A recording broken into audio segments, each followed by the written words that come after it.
جو منصب پہ بیٹھا ہوا ہے اس کی یہ ذمہ داری ہے کہ وہ یہودیوں سے کہے اے یہودیوں، موسیٰ علیہ السلام جو تمہارے پیغمبر ہے، موسیٰ علیہ السلام نے کہا ہے کہ 10,000 قدسیوں سے وہ عظیم انسان آئے گا جس کے لیے پوری کائنات بنی ہے، اگر جو اس کے خلاف ہوگا اللہ تعالیٰ اس کو تباہ و تاراج کر دے گا۔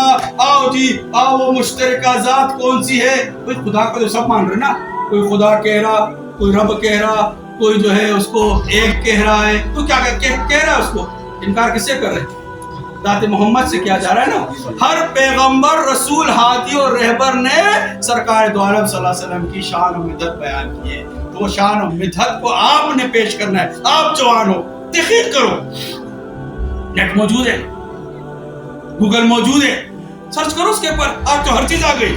انجیل پڑھی ہوئی ہے، تورات پڑھی ہوئی ہے، غزل و غزلات پڑھی ہوئی ہے، وید، شاستر، پران، بھگوت گیتا پڑھی ہوئی ہے، نارائن ان کی پڑھی ہوئی ہے، اپنشد موجود ہے، تحقیق تو کریں۔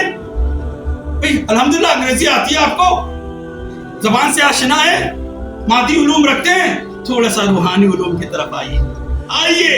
افلا تعقلون، افلا تدبرون، افلا یعقلون، کیا کرنا چاہتے ہیں کہ نہیں جو ہم تو انجینئر بنیں گے، ہم ڈاکٹر بنیں گے، ہم سائنسدان بنیں گے، بہترین مقرر بنیں گے، لیکن بہترین انسان نہیں بنیں گے۔